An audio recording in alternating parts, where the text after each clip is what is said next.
Hi everyone, welcome to Medan Siri. This is the episode number 38. In this video, we bring you some static GK question that already has been asking various government exam like NTPC, SSC, UPSC and many more. The topic I'll be cover here like national symbol, historical event, scientific fact, polity and geography. For the quick revision, last minute preparation, building the concept clarity, subscribe now. Stay tuned for next episode. For let's get started without further delay. Question number 1 से start करते हैं। बक्सर का युद्ध कब होता है? 1764 में होता है। बक्सर के युद्ध के बाद बंगाल में ब्रिटिश शासन का गवर्नेंस तगड़ा हो जाता है, जिसमें इलाहाबाद की संधि जो होती है 1765 में होती है और बंगाल में द्वीप शासन प्रणाली स्टार्ट कर दिया जाता है। उस समय बंगाल का गवर्नर कौन था? क्लाइव था। और इस द्वीप शासन प्रणाली को अंत किसने किया था? वॉरेन हेस्टिंग ने करी थी।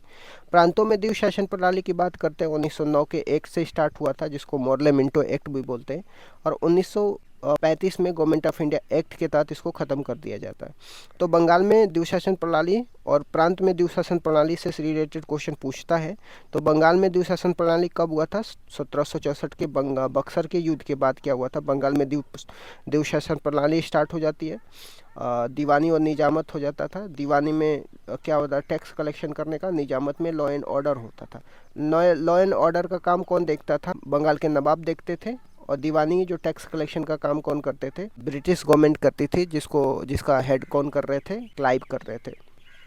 फादर ऑफ ड्यूल गवर्नमेंट किसको बोला जाता है? लियोन्स कार्टिस को बोला जाता है। बिहार में 1857 के विद्रोह का नेतृत्व कौन कर रहा था? तो बिहार में 1857 का विद्रोह कुंवर सिंह कर रहे थे। 1857 के स्वतंत्रता संग्राम किसको बोला जाता है? बीडी सावरकर को बोला जाता है। किस भारतीय दर्शन ने परमाणु सिद्धांत का प्रतिपादन किया था? तो कणाद ने करी थी। एटॉमिक थ्योरी किसने दी है? डॉल्टन्स ने दी है।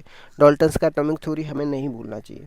जापान को निब्बन बोला जाता है, सुकुमारों का देश बोला जाता है, सूर्य का उदय का देश बोला जाता है। जापान एक आइलैंड कंट्री है, इसमें बहुत सारे आइलैंड पे बसा हुआ देश है। Hokkaido, Honshu, Kyushu, शिकोशु।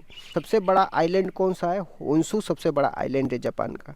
जापान की राजधानी किस आइलैंड पे बसा हुआ है? होन्शु आइलैंड पे बसा हुआ है और जापान की राजधानी टोक्यो। बात कर रहे हैं ग्रीनलैंड की। ग्रीनलैंड किस देश का भाग है? डेनमार्क का भाग है और ये बिगेस्ट आइलैंड माना जाता है। ठीक, नॉर्थ अमेरिका महाद्वीप में सिचुएटेड है इसका जियोग्राफिकल लोकेशन।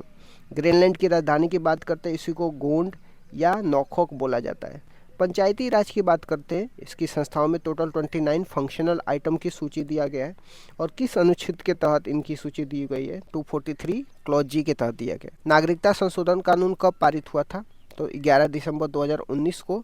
पहली बार ये एक्ट कब आया था? 1955 में आया था। भारतीय राष्ट्रीय कांग्रेस द्वारा किस दिन को पूर्ण स्वराज दिवस घोषित किया गया था? 26 जनवरी 1930 को पूर्ण स्वराज दिवस घोषित किया गया था। यूरिया में उपस्थित होने वाले तत्व कौन से हैं? नाइट्रोजन है, कार्बन है, ऑक्सीजन, हाइड्रोजन। ज्वालामुखी के शांत होने के बाद निर्मित गड्ढे को क्या कहते हैं? क्रेटर बोलते हैं। सबसे बड़ा रूप होता है उसको कॉल्डेरा बोलते हैं। सोयल इरोजन को क्या बोलते हैं? मृदा अपरदन बोलते हैं। भारत का रूढ़ क्षेत्र किसको बोलते हैं? दामोदर नदी की घाटी को बोलते हैं। और भारत का रूढ़ क्षेत्र किसके लिए फेमस है? कोयला के लिए फेमस है। रूढ़ क्षेत्र जो है पृथ्वी का काला क्षेत्र है, आपको जर्मनी में देखने को मिलेगा। ये फेमस किसके लिए? कोयला के लिए। ठीक, कनाडा और यूएस के बीच में जो लाइन है 49 डिग्री नॉर्थ लैटिट्यूड है। यूएसए और मैक्सिको के बीच में रियो ग्रैंडी नदी क्या डिवाइड करती है। रियूनियन द्वीप किस देश के अधीन आता है? तो फ्रांस के आता है और ये हिंद महासागर इंडियन ओशन में आपको देखने को मिलेगा। फ्रेंडशिप बात किसको बोला जाता है? इसी को सलमाबाद बोला जाता है। भारत और अफगानिस्तान में है।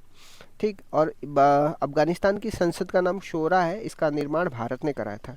उज्ज्वला योजना कब स्टार्ट किया गया? 1 मई 2016 को स्टार्ट किया जाता है। यूपी के बलिया से किया जाता है। इसका संबंध किससे है? इसका संबंध एलपीजी गैस कनेक्शन से। त्र्यंबक की पहाड़ी से कौन सी नदी निकलती है? तो गोदावरी नदी का उद्गम स्थल है और ये कहाँ पे? ये नासिक में है।